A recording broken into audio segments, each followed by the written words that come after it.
हम इसका बड़ा हिस्सा रहे हैं, लेकिन इन चीज़ों की पैरवी तो कब तक नहीं कर सकते हैं। क्यों अजय जी? आपने तो इतने बड़े पद पर बाकायदा इनपुट हेड और इतने सारे पत्रकारों को आपने देखा है, संभाला है, हर खबर आपके हाथ से होके गुजरी है। क्या है ये सब?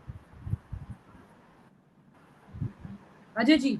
विनीता जी, कल कल भी मैंने ये बात आपको कही थी। आपके सवाल पे मैंने कहा था कि आज की तारीख में जो मीडिया जिस तरीके से इस पूरे ऑपरेशन को दर्शा रही थी, दिखा रहा था, उसमें एक मेन इशू था टीआरपी का। और पत्रकार, जो मैं कह रहा हूँ रियल पत्रकार, जो रिपोर्टर होते हैं ना, जिनको हम ग्राउंड जीरो रिपोर्टर्स कहते हैं, हम ग्राउंड जीरो रिपोर्टर्स के वर्जन पे भी उतना डिपेंड नहीं करते थे।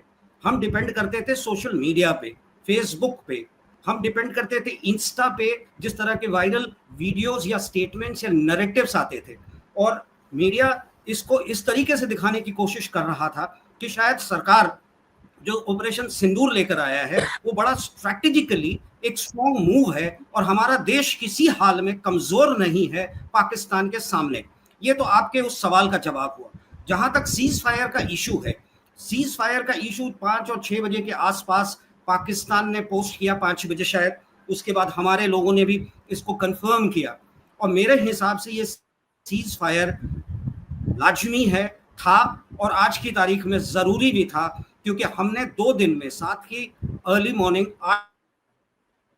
बता दिया था पूरे विश्व को, किसी तरीके से भी अपने ड्रोन के थ्रू, अपने S-400 के थ्रू हमने उनके रिटेलिएशंस को रोककर, कि हम एस्केलेट नहीं करना चाहते, हम तब अटैक करने की मूड में हैं और कर रहे हैं जो भी कर रहे हैं। अगर इंटरमिटेंट फायरिंग वो करेंगे तो हमें जवाब देना पड़ेगा, और हमने जवाब दिया।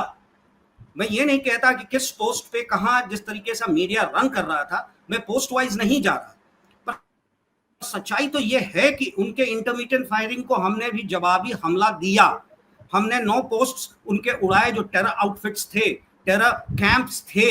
ये था पहलगांव को मेजर ट्रिब्यूट। उसके बाद उनके रिटेलिएशन पे हमने भी रिटेलिएट किया, हमने एस्केलेट नहीं किया। हमारा डिमांड हाँ, ये भी एक बड़ी बात थी कि हम डिफेंस मोड में थे, हम डिफेंड कर रहे थे, लेकिन हमने अटैक नहीं किया। और एक चीज और मैं यहाँ कहना चाहूंगा कि ये सीज फायर की जो बात हम कर रहे हैं, मुझे कल रात IMF के मीटिंग के बाद ही लग गया था कि शायद अब इंटरनेशनल प्रेशर, जिसको हम पहले वाटर वॉर पे गए, फिर ड्रोन वॉर पे गए, हम फिर डी वॉर पे चले गए थे, दैट इज डिप्लोमेटिक वॉर। अगर डिप्लोमेटिक वॉर में हमें कहीं भी अपने को विश्व में खड़ा रखना है तो उसके लिए जरूरी था कि अपनी बातों को तरीके से पेश करें।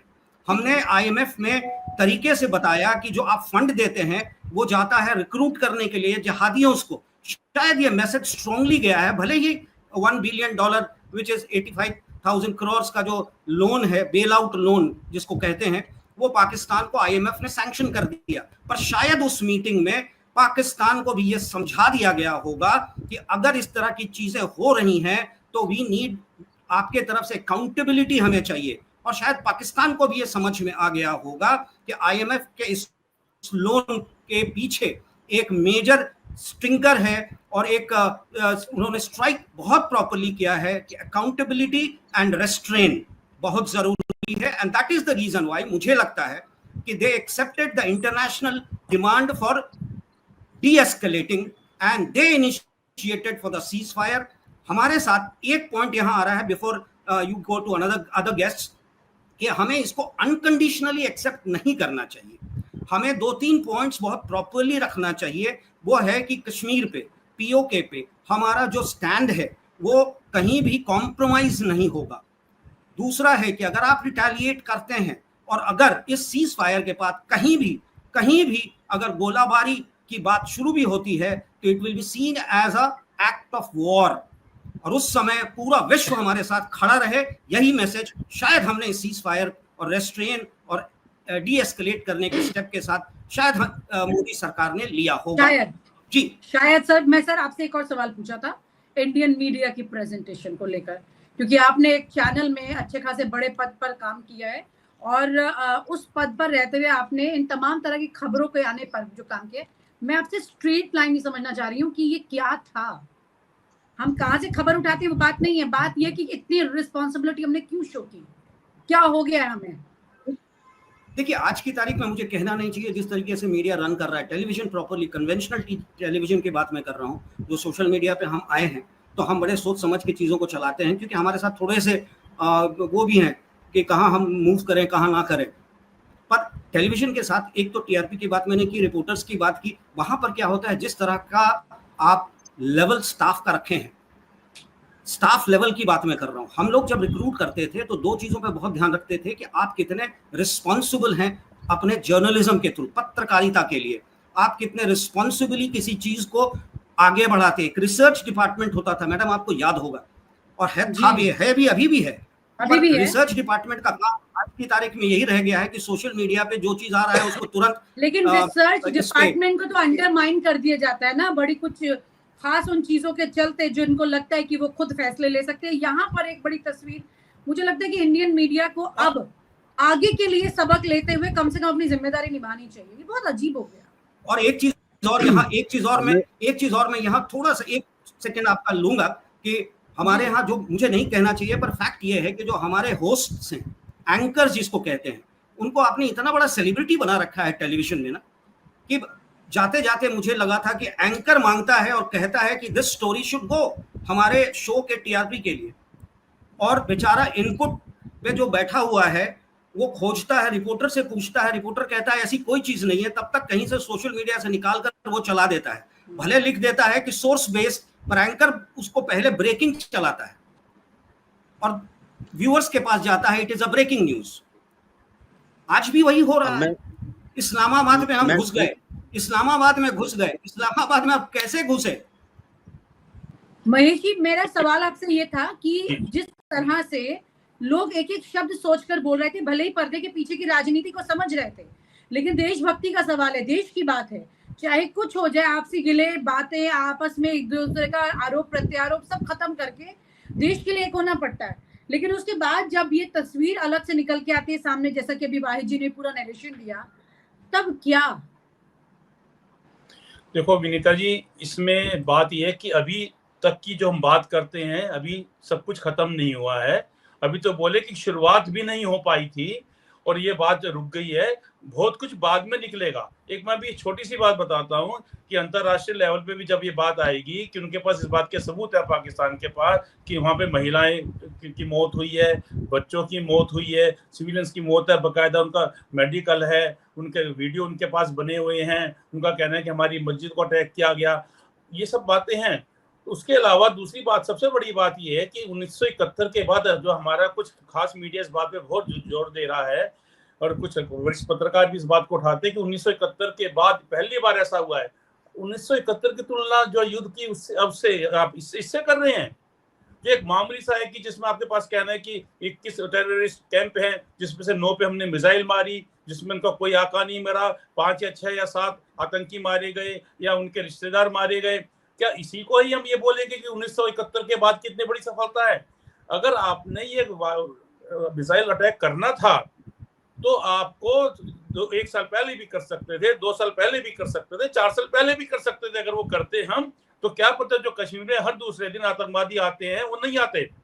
जो पहलगाम की घटना हुई है, हमारे जो 26 पर्यटक मारे गए हैं, उनके सोचे इनके घरों के ऊपर क्या बीत रही है। सच बात है कि हम पूरे देश में बीत रही है, लेकिन जो घर है, घर पर तो सबसे ज्यादा दिक्कत आती है घर वालों के ऊपर। उनको क्या मुंह दिखाएंगे? क्या ये तो ये इस बात को नहीं उठाएंगे कि अगर आपने सिर्फ आतंकी कैंपों पर ही हमला करना था तो इंटेलिजेंस इनपुट क्या आपके पास 2 दिन में आ गया? जो कई सालों से आपके पास था। अगर सिर्फ आपने मिसाइल ही दागनी थी कैंप के ऊपर तो 1 साल पहले दाग देते, 2 साल पहले दाग देते। ऑपरेशन सिंदूर क्या आपको यही था कि सिर्फ एक मिसाइल दाग देंगे, उसके बाद हम सीज फायर कर लेंगे, अपनी जान छुड़ाएंगे? आपने हासिल क्या किया? एक बड़ा एक ना चीज जो है वो जहन में आ रही है बार बार कि प्रधानमंत्री नरेंद्र मोदी ने पिछले इस पूरे दौरान में बस 1-2 फोटो जो है मीटिंग की वो साझा की। देश को जो उन्होंने बिहार चुनाव के टाइम पे बोला और एक टीवी चैनल में जाके बोला वो बोला। उसके अलावा ऐसी कोई बहुत फर्म बात, जिसे कहते हैं ना बिल्कुल 2 टुकड़े क्लियर बात, कहीं से देखने सुनने को नहीं आई, ना उनके ट्वीट से आई, जो कि हर छोटी बात पे लोगों को जन्मदिन बधाइयां तक भी देते हैं। आप ये सोचिएगा कि सैनिकों का सैल्यूट है और फौज को हमारा पूरा समर्थन है। फौज तो जाहिर सी बात है कि हमारे बिल्कुल कप्तान है और हम उसके पीछे हैं, ठीक, वही बेचारे कप्तान है जो हमारे को हमेशा बचाते हैं। सवाल ये है कि मोदी जी जो सर्वदलीय बैठक हुई 2 बार, एक भी मीटिंग में नहीं गए, कितनी बड़ी बात है। फैसला तो सरकार लेती है ना, फौज तो नहीं लेती ना। फौज के थल सेना अध्यक्ष अपने आप तो नहीं कह सकता ना कि मुझे ये करना है, सरकार फैसला लेती है। और उसके अंदर जो है सर्वदलीय बैठक पहली बार हुई, उसमें नहीं गए, दूसरी बार हुई, उसमें नहीं गए। क्या मजाक हो रहा है? सब दल इकट्ठा हैं, सब दल एकजुट हैं, और उसमें भी कितने सीनियर, कितने वरिष्ठ नेता हैं, चाहे वो किसी भी पार्टी के हो, उनका अपना एक्सपीरियंस है, और वो बकायदा समर्थन पूरा दे रहे हैं, और आप उसकी बैठक में नहीं जा रहे हैं। क्या मजाक हो रहा है? ये ताज्जुब की बात है। ये तो वही वाली बात होगी कि हमने नोटबंदी कर दी और अपने वाहवाही लूटने की कोशिश की कि तो हमारा अकेले का फैसला था, और हमने तो अपने जो मंत्रियों तक को नहीं बताया, और वो नोटबंदी का जिक्र आज तक की चैनल में नहीं करते, किसी चुनाव में नहीं करते। सर्वदलीय बैठक से बड़े क्या होगा, आप मुझे बताइए ना। दो बार, 2 बार, हाँ 2 बार बैठक कोई इसमें नहीं थे। अजय जी एक बड़ा सवाल ये आ रहा है कि अब मीडिया चैनल जो है वो इस नैरेटिव पर चल रहे हैं कि भाई देखिए IMF का फंड देकर, पैसा देकर पाकिस्तान को किस तरह से भारत ने ये पैतरा खेला अमेरिका के थ्रू, और ये दबाव बनाया पाकिस्तान पर। कौन सी रणनीति पर चल रहे हैं मोदी जी इस वक्त, जो कि या तो ये कहें कि भगत सिंह की होनी चाहिए थी, या फिर ये गांधी जी की रणनीति पर चल रहे हैं? क्या कहा जाएगा? देखिए, इसको अगर आप इस 2 व्यक्तियों के बारे में आपने कहा तो it's a mix of the two. अगर मेरे तरफ से देखिए, it's a mix of the two. हम समय पे हमने कार्रवाई की, हमने पहला स्टेप उठा लिया। टेररिस्ट हमारा था कि we are against terrorism, no compromise on terrorism. हमने टेररिज्म के खिलाफ स्टेप्स उठाए। पाकिस्तान हमारे लैप्सेस थे सर, हमारे भी लैप्सेस थे, हमारे इंटेल को अवॉइड किया हमने, इसलिए ये हुआ। हमारे घर में कोई आके चोरी कर गया या हमारे घर में किसी को नुकसान पहुंच गया, तो पहले हमारे घर की जिम्मेदारी तो मुखिया की है ना। वो भी तो सवाल सही बात है, अब IMF पे डाल के तो खत्म नहीं किए जा सकते नहीं ना बिंका सर। जी, ये सवाल तो उठा ही था। ये सवाल तो बहुत ही उठा और बहुत स्ट्रांगली उठाया गया था कि पहलगांव में कहीं ना कहीं इंटेलिजेंस की चूक थी। कैसे लोग 400 किलोमीटर क्रॉस कर टेक्नोलॉजी को बीट करके पहलगांव पहुंच जाते हैं और 26 टूरिस्ट को मार देते हैं। क्या उसमें इनसाइडर्स का रोल था? और अब पता है जो मिसाइल है वो पहुंच जाती है सिरसा तक। नहीं, किसने दिया? ये किसने चलाया? मैं पूछता हूं, किसने चलाया? क्या इंडियन आर्मी ने कहा कि फतेह पहुंचा? हमारे तरफ से डिफेंस फोर्सेस ने कहा। ये वही पार्ट है, ये आपने जो कहा ना, ये उसी का पार्ट है जो फेक प्रोपेगेंडा मीडिया चला रही थी, पाकिस्तान की सरकार चला रही है, फेक चला रहा है, सोशल मीडिया पे चल रहा है, और हम उसके शिकार बनते गए। हमारा मीडिया उसका शिकार बनता गया एक दूसरे को बीट करने के लिए। और मैंने कल एक शब्द यूज किया था, ब्लाइंड रेस। आंखों पे पट्टी बंधा हुआ है, पर हमें किसी तरह से उस एंड पॉइंट तक पहुंचना है। हम कैसे पहुंचेंगे, उसके लिए कान में जो सुनते हैं वही सुनकर हम आगे दाएं बाएं आगे करके पहुंच रहे हैं। This is what actually happened. जो अभी हमारे एक गेस्ट वसीम साहब ने जो कहा, मैं उस शब्द का इस्तेमाल नहीं करना चाहता, पर मोर और लेस वही है। हमारे देश में जो तफरका या डिफरेंसेस क्रिएट की जा रही हैं, उसमें एक मेजर रोल आपके मीडिया का भी है। कन्वेंशनल मीडिया की बात मैं कर रहा हूँ। और आज भी, कल जो अभी बातें आई ना, कि कल से देखिएगा किस तरह की बातें शुरू होंगी, किस तरह से ऑपोजिशन का, किस तरह से डिफरेंट पॉलिटिकल पार्टीज का, किस तरह से इवन इनसाइडर्स का या लोगों का नैरेटिव्स या स्टेटमेंट्स मीडिया में आने शुरू होगा कि जो सवाल कर रहे हैं कि जब हमें आगे बढ़ना था तो हम रुके क्यों। सवाल है कि these are all strategic planning. आज की तारीख में जब 2 न्यूक्लियर पावर्ड कंट्रीज एक दूसरे के सामने इस तरह के माहौल में खड़ा होते हैं तो सोचना पड़ता है। उनके पास भी ऐसे वॉरहेड्स हैं ना कि पूरे इंडिया को कवर कर लें। हमारे पास भी वॉरहेड्स हैं जो कि उनको तो कवर कर ही लेंगे। पर सवाल है कि ये समय नहीं था न्यूक वॉर का, ये समय नहीं आया था। हमने पहला स्टेप लिया टेरर आउटफिट्स पे। हमने बताया कि we are not going to compromise on any kind of terrorism. Pakistan को लगा कि हम उनके रीजन में, उनके कंट्री में घुस गए हैं। उन्होंने हमारे कंट्री पे अटैक किया। मैं ये भी नहीं कह रहा हूँ कि क्योंकि 15 जगहों का नाम आया था। हमने भी तो लेकिन इस्लामाबाद में घुसने की बात की, these are all fake ठीक है, narratives। लेकिन सिरसा के तो बकायदा जो वीडियोस आए और तस्वीरें सामने आई हैं उसमें तो इसका जिक्र आया है साफ तौर पर। मुझे लगता है कि सिरसा वाली बात जो है वो जिक्र तो नहीं किया आर्मी ने अभी तक अपनी प्रेस कॉन्फ्रेंस में, लेकिन उन्होंने कहा कि टारगेट किया उन्होंने खास कुछ जगहों को, लेकिन ये इनपुट जो है इसके वीडियोस तक आए सामने। मतलब ये अपने आप में फिर न्यूक्लियर वॉर पर वो जा रहे थे। ये वीडियोस, ये वर्जन भी मैं जो आपसे मैं ये पूछना चाहता हूँ, क्या कहीं पाकिस्तान की सरकार ने या भारत की सरकार ने अपनी मीटिंग्स के बाद डिफेंस या एमईए ने ये कहीं भी क्लियर किया कि इफ इट हैपेंस, अगर ये एस्केलेट होता है तो will go for a न्यूक war? ये हमारी सोच थी क्योंकि हम न्यूक्लियर पावर्ड हैं, तो हम सोचते हैं कि पाकिस्तान अभी देखिए मैं डॉक्टर साहब से एक बार ये सवाल पूछना चाहूंगी देखिए कि जो बात है, क्योंकि आर्मी जो है पाकिस्तान की हो इंडिया की हो, कई सारी चीजें ऐसी होती हैं जो हर बात को तो वो ओपनली कह भी नहीं सकते हैं, वो देखा जाता है, समझा जाता है कि बकायदा ऐसा हर एक लाइन का मतलब होता है, क्योंकि उसके अलग अलग कई तरह के मतलब निकल सकते हैं कि भाई भारत की सैन्य क्षमता, हमारा यहाँ से जो हमारा एयर डिफेंस सिस्टम है, तमाम तरह की चीजें हैं।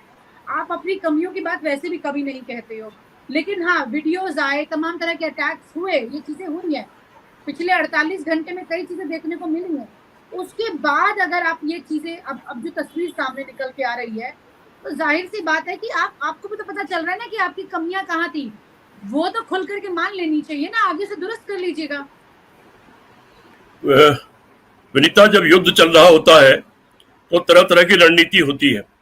उसमें एक रणनीति होती है दूसरे दुश्मन के खिलाफ अफवाह उड़ाना, दूसरी रणनीति होती है अपनी कमजोरी को दबाना, और यह भी रणनीति होती चाहे हमारा कोई भी नुकसान हो जाए हम उसको बिल्कुल नहीं कहेंगे, हमारे कितने जवान मर गए हम उसको भी नहीं कहेंगे। ये सारी चीजें रणनीति होती है। सेना इस रणनीति को जानती है। हमारी सेना में कोई कमी नहीं है।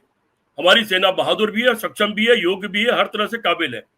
वो अपने उसको जानती है अपने काम को। लेकिन जब सरकार नाकाबिल हो तो क्या किया जाए? जब सरकार ने अपने इस टेन्योर में 1,80,000 सिपाही कम कर दिए फौज में, जब सरकार ने इस दौरान सेना की जो मांग थी वो पूरी नहीं की, वो तमाम चीजें जो सेना को चाहिए थी उसे अपग्रेड नहीं किया, उसको नहीं बढ़ाया, जब सरकार ने अग्निवीर नाम के नौसिखिया टाइप की एक फौज तैयार करने की कोशिश की, पता नहीं उसमें कोई आरएसएस का एजेंडा है, आरएसएस के लोगों को ट्रेनिंग का एजेंडा है क्या, नहीं मालूम मुझे। ऐसा तो नहीं कि आरएसएस के लोगों को ट्रेनिंग दे करके आने वाले वक्त में देश में किसी तरह का कोई बड़ा काम करने के इरादे से लाई गई योजना। तो जब सरकार निकम्मी हो, जब सरकार नाकायम हो, तो फौज क्या करे? हमारी फौज में कोई कमी नहीं है। मैं फौज को बिल्कुल जिम्मेदार नहीं मानता। फौज ने सीज फायर भी नहीं किया है। फौज ने बढ़ चढ़ करके मारा। अगर उधर से 2 गोली चली है, इधर से 5 गोली हमारी फौज ने चलाया है। अगर उधर से उन्होंने मिसाइल दागी है तो हमारी फौज ने मिसाइल दागी है। अब चूंकि युद्ध समाप्त हो गया है तो अब सारी बातें कहने लायक है। हमारी फौज ने कहीं पर भी कोई कमजोरी नहीं दिखाई, न नेवल, हमारे नेवल उसमें सेना, नौसेना ने, न हमारी एयरफोर्स ने। हमारी एयरफोर्स की एक लड़की बिल्कुल नई पायलट है, फाइटिंग प्लेन से उड़ाने वाली, वो उनके यहाँ गिरफ्तार हो गई है। हमारे बीएसएफ का भी गिरफ्तार हो गया। अभी और आएगा सामने की क्या कोई और लोग गिरफ्तार, उनके लोग भी गिरफ्तार हमारे यहाँ हुए हैं। उनके जहाज हमने गिराए तो उनके लोग भी गिरफ्तार हुए। जब जहाज गिरता है तो वो एवेकेट होने का एक तरीका होता है, इजेक्ट हो जाते हैं वो लोग, बाहर निकल आते हैं, और उनके पास पैराशूट होता है उनके पीठ पर लदा हुआ, उसके सहारे बाहर आ जाते हैं इजेक्ट होकर के वो, और निश्चित तौर पर दूसरे देश की सीमा में आते हैं, जैसे अभिनंदन के साथ। हाँ, बिल्कुल सर, लेकिन ये बातें आर्मी, हमारी सेना जो है वो हमें ये जानकारी देगी तो हम इन चीजों को लेकर दुरुस्त हो पाएंगे। विनीता, आर्मी की जानकारी देने की एक सीमा है। भारत की आर्मी पाकिस्तान की आर्मी नहीं है। भारत की आर्मी एक जिम्मेदार आर्मी है। वो सिर्फ आर्मी की तरह काम करती है, और वो जो जनता से चुने हुए लोग हैं, वो चाहे जो हो, वो उनके आदेश पर काम करती है, जनता के आदेश पर काम करती है, जनता की इच्छा के अनुसार काम करती है। इसलिए भारत की आर्मी बहुत सारी चीजें गोपनीय रखेगी, वो कभी आउट नहीं होने देगी। हाँ, कोई हो सकता है प्रेस कॉन्फ्रेंस हो, सवाल जवाब हो, और वहां उनको जवाब देना। यहाँ विदेश सचिव, रक्षा सचिव, ये लोग जो आईएएस ऑफिसर्स हैं अगर, और आईएफएस ऑफिसर्स हैं, ये लोग अगर जवाब देना चाहे, कुछ चीजों को स्वीकार करना चाहे तो स्वीकार करें। कोई चीज छुपती नहीं है, किसी के यहाँ की नहीं छुपती है। अगर पाकिस्तान के तमाम बर्बाद हुए इलाके हमको देखने को मिल रहे हैं तमाम तरह के मीडिया में, तो कोई भी अगर कहीं और भी कुछ हुआ होगा तो वो छुपेगा नहीं। लेकिन सवाल ये विनीता, मैं फिर वो सवाल उठा देता हूं कि प्रधानमंत्री जी ने कश्मीर की यात्रा क्यों टाली थी? भारतीय जनता पार्टी के नेता नरेंद्र मोदी, मैंने आज प्रधानमंत्री शब्द इस्तेमाल नहीं किया, आपने अपने ट्वीट में, भारतीय जनता पार्टी के नेता नरेंद्र मोदी ने कश्मीर जाने की अपनी यात्रा अचानक क्यों टाली।